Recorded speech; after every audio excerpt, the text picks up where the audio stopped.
O veto do presidente Lula às emendas parlamentares atingiu principalmente ministérios comandados pelos partidos do Centrão.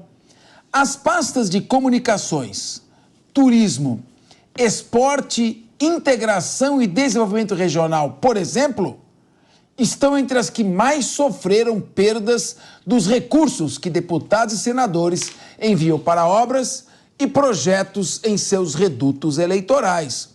Ao mesmo tempo, ministérios mais ligados ao partido do presidente, como saúde, mulheres, igualdade racial, povos indígenas e meio ambiente, foram poupados ou tiveram menos emendas retiradas da previsão orçamentária. Lembrando que o corte total foi de 5,6 bilhões de reais. Bom, meu querido Cristiano Vilela, não invadindo o programa de ninguém, vamos colocar os pingos nos is. Na verdade, não é que o presidente vetou 5,6 bilhões de emendas. Ele aprovou mais 11 bilhões de emendas parlamentares, as já 47 bilhões e 500 milhões de emendas já aprovadas. Isso aí significa o seguinte, que dinheiro que deveria ser usado pela administração pública dentro de um cronograma de obras para cumprir o plano de governo apresentado foi desviado para redutos eleitorais dos deputados. A verba vai deixar de atingir uma finalidade pública? Não. Emenda parlamentar é um recurso do orçamento que vai para o deputado indicar para onde ele bem entende. Mas aí o deputado pode indicar para fazer campo gramado artificial, compra de ambulância onde já tem ambulância, destina recursos para onde não precisa, não é prioridade. Municípios que já estão lotados e bem atendidos com recursos, porque tem apadrinhamento político, recebem mais recursos, enquanto outros carentes não recebem. Então, em primeiro lugar, a emenda parlamentar é um instrumento legítimo, um instrumento político necessário. Mas o abuso nas emendas parlamentares é um mal para a administração. Agora, parece, Cristiano Vilela, que foi feito um mal maior. Você vai cortar uma parte destas emendas só de determinados partidos.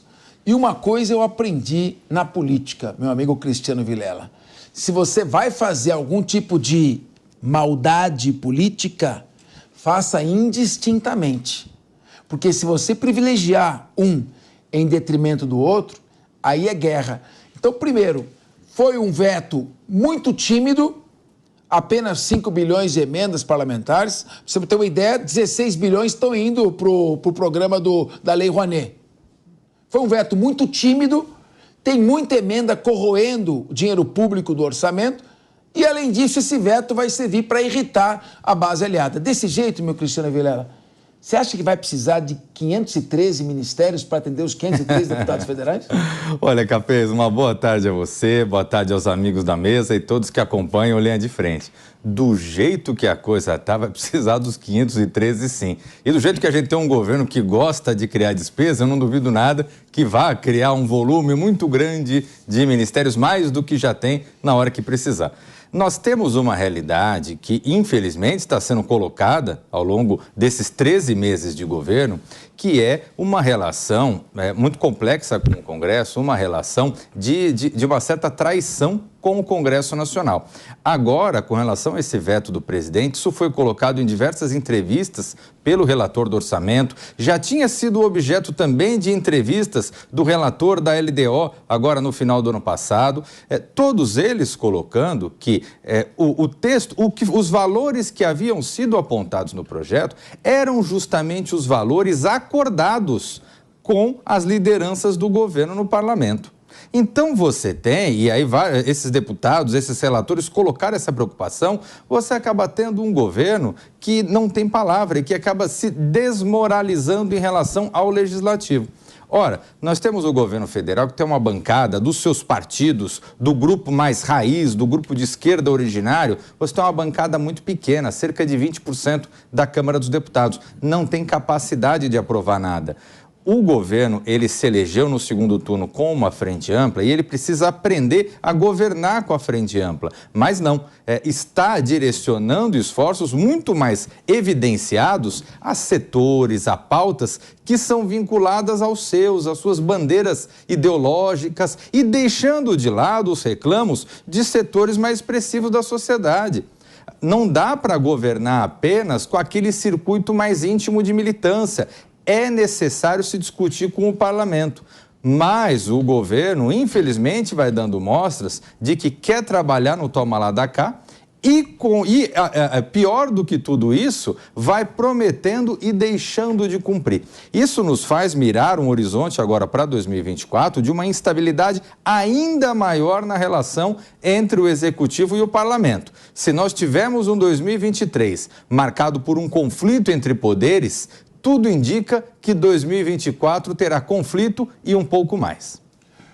Meu querido Rafael Macris, me diga uma coisa. O governo, o presidente Lula não é um político inexperiente. A primeira eleição majoritária que ele disputou foi em 1982. Era Roger Ferreira... Reinaldo de Barros, Franco Montoro, Lula e Jânio Quadros. A eleição para governador em 82. Então, desde lá, o Lula já vem. Agora, será que ele não aprendeu a dialogar com o Congresso Nacional? Não é possível. Tivemos, em primeiro lugar, no primeiro mandato, o escândalo do mensalão. Agora estamos tendo, não é um escândalo, porque está dentro da lei, está dentro da Constituição, mas um gasto excessivo de emendas parlamentares. O Centrão não colabora. Vamos partir desse pressuposto. O apetite lá, ele quer resolver o problema eleitoral dele, quer aumentar o número de cadeiras para aumentar o fundo eleitoral, o fundo partidário, que é um dinheirão, mais de R$1 bilhão para partido político gastar sem controle do Tribunal de Contas. Então o Centrão quer emenda parlamentar. Agora, você gasta 50, 60 bilhões de emendas parlamentares. Dá Ministério dos Portos e Aeroportos. Desaloja o Márcio França, aliado de primeira hora. Você dá Ministério dos Esportes. E não estão satisfeitos? Então, você acha que a condução política do governo junto ao Congresso Nacional está saindo cara demais e corre o risco de aprofundar o nosso déficit fiscal? Bom, boa tarde, Capês, boa tarde a todos que nos acompanham. Realmente, uma questão que o Cristiano colocou aqui e que a gente vem observando muito no governo Lula é justamente essa questão das promessas e da falta de entrega. Uma das coisas mais importantes que a gente tem na política, se não a mais importante, é a questão da palavra. O que você combina, você cumpre. E a questão da promessa e das faltas de entrega a gente começou a observar desde o início do mandato do atual presidente.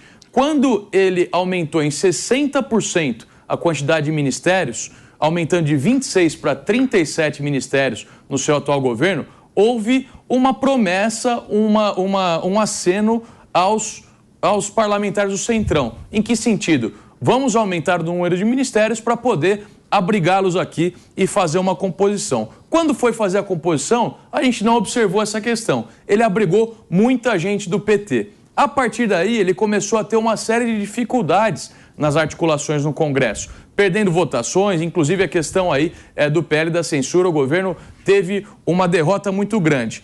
Em setembro do ano passado, o governo foi lá e fez uma reforma ministerial, rearranjando e colocando para dentro mais membros do Centrão, colocando o pessoal do União Brasil, ajeitando ministérios para o pessoal do MDB e do PP. A partir daí, outra escorregada do Lula que foi colocada agora, justamente essa questão de ter combinado 15 bilhões de reais para as emendas das comissões para esse ano de 2024 e ter vetado 5 bilhões, deixando apenas 11 bilhões. Uma coisa importante se colocar aqui, Capês, é o perigo dessas emendas de comissão, que, na minha opinião, está se colocando como um novo orçamento secreto, tanto criticado pelo Lula durante a campanha de 2022. Eu tenho até aqui algumas palavras dele em um pronunciamento que ele fez. Fizeram um tremendo carnaval com o mensalão e hoje estão aprovando o orçamento secreto, que é a maior excrescência política orçamentária do país. O que é o orçamento secreto? As emendas destinadas por parlamentares em que elas não aparecem, não têm a devida transparência, ou seja, as pessoas não sabem qual foi o parlamentar que indicou. E as emendas da comissão, elas estão se comportando dessa mesma forma. Em 2022, a gente tinha 330 milhões de reais em emendas de comissão. Sabe qual que vai ser o valor agora? Mais de 10 bilhões de reais, 30 vezes a mais. Ou seja, tirou as emendas do relator, que era chamado de orçamento secreto, que era feio perante a sociedade, falou que não tinha mais orçamento secreto e turbinou as emendas das comissões, se comportando, na minha cabeça, como um novo orçamento secreto. Ou a gente elimina de uma vez tudo isso e pratica as emendas definindo a transparência correta e qual que é cada deputado que está destinado àquele recurso, ou vai continuar essa bagunça. Meu querido professor Ricardo Roos, eu vou pedir licença para ler um trecho da matéria do jornalista Hamilton Ferrari, do Poder 360, publicado no site em 18 de janeiro de 2024, última quinta-feira, recente a matéria. A instituição fiscal independente do Senado Federal disse que o déficit primário do governo federal foi de 233 bilhões de reais em 2023. Diferença entre o que foi gasto e o que foi arrecadado. Gastou 233 bilhões a mais do que arrecadou. Bom, em 2022, o governo central registrou superávit primário de 59 bilhões de reais. Ou seja, o resultado primário piorou em 293 bilhões de reais. Se você comparar o superávit de 60 com o déficit de 233. Aí, em seguida, ele aponta o relatório para fazer essa leitura. Bom, se eu estou falando em déficit de situação de 300 bilhões de reais, se vai cortar 5 de emenda parlamentar para criar uma algazarra, então é melhor não cortar. Ou então você faz um corte substancial. Senão nós vamos ficar, eu quero ouvir a sua opinião, qual o perigo de ficarmos num governo de narrativas? Agora o projeto da nova indústria. Agora o Ministério do microempreendedorismo, da microempresa, da empresa de pequeno porte, eu nem sei o nome. E começa a criar essas narrativas aí, 16 bilhões, agora voltou a arte e a cultura para o país, Lei Rouanet. Qual o perigo de ficar com essas narrativas que criam entusiasmos de curto prazo, mas na verdade são bombas fiscais aguardando lá na frente o aumento do déficit? Meu querido Capês, primeiro boa tarde a todos que nos acompanham aqui, você, toda a nossa audiência da Jovem Pan. Esse é um governo de narrativas, a começar pela notícia que nós estamos falando aqui agora. O presidente Lula corta 5,6 bilhões de emendas parlamentares. A notícia correta seria: o presidente Lula deixa 47,5 bilhões de emendas parlamentares para o Congresso Nacional destinar para onde os parlamentares quiserem destinar. E isso foi algo que o presidente, ao longo da campanha eleitoral de 2022, por diversas oportunidades, inclusive em debates transmitidos em cadeia nacional, disse que não aceitaria. Ele disse que não aceitaria esse tipo de comportamento do Congresso Nacional avançando sobre o orçamento da União, que é prerrogativa do Poder Executivo. Então, uma promessa lá atrás, uma narrativa. Agora a gente está vendo que o presidente Lula tem habilidade em negociar com o Congresso, e não é de agora, que ele tem essa habilidade, que ele gosta de fazer esse jogo político, é desde sempre. Ele já é presidente da República pela terceira vez. Elegeu sua sucessora 2 oportunidades, no meio da segunda ela caiu.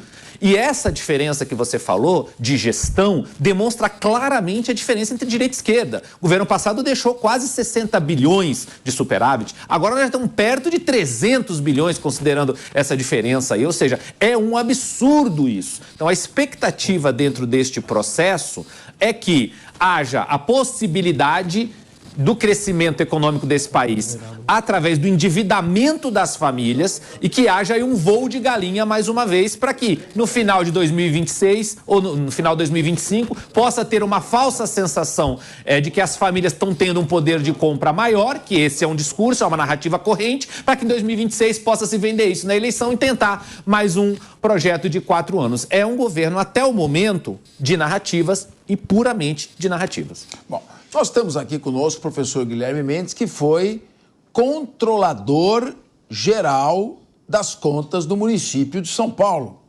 Esse que está aí no vídeo é o nosso querido professor Ricardo Rous, sempre com a sua simpatia, torcedor do Santos, fanático. Aí.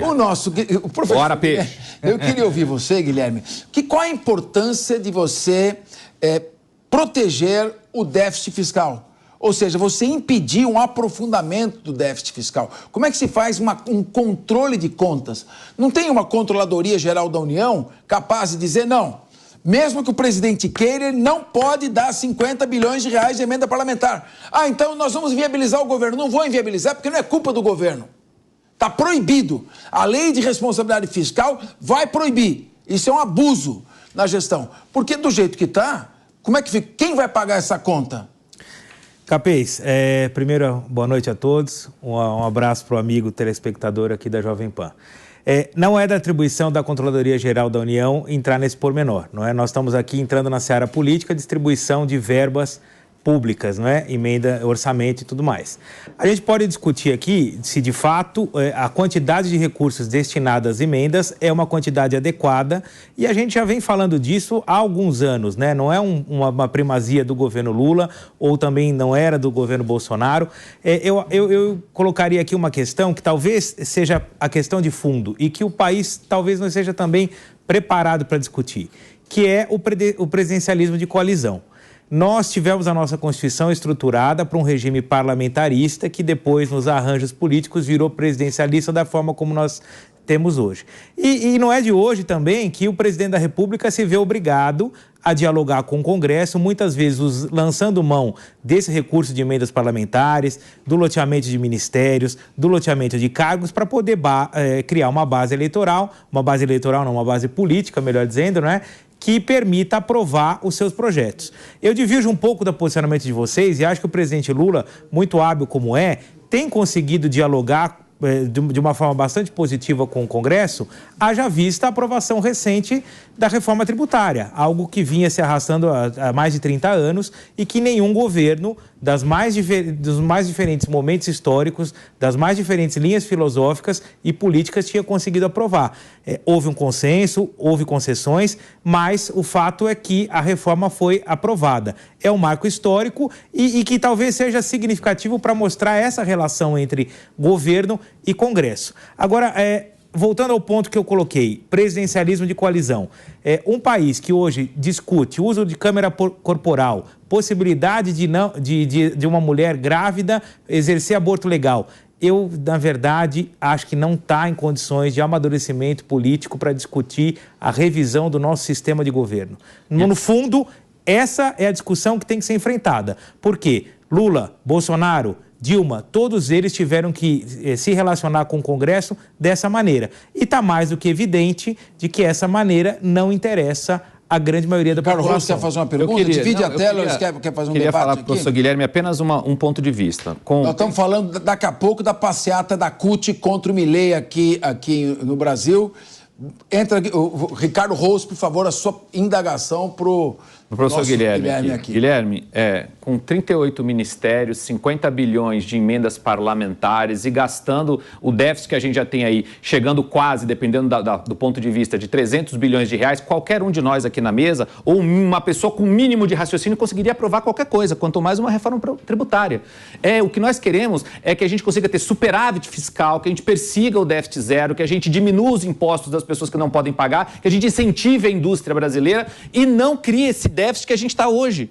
Agora, aprovar nessas condições que a gente está tendo aqui, que foi uma coisa que o presidente da República, com todo respeito à liderança do presidente, prometeu na campanha que combateria, que era justamente esse troca-troca com o Congresso. Hoje nós já estamos em 50 bilhões de reais. Então talvez esteja na hora da gente mudar para um semipresidencialismo ou para um parlamentarismo. Talvez essa seja a discussão. Porque quando estava na campanha eleitoral, o presidente disse, não vou aceitar isso. Ô, Ricardo, tem uma coisa, hein?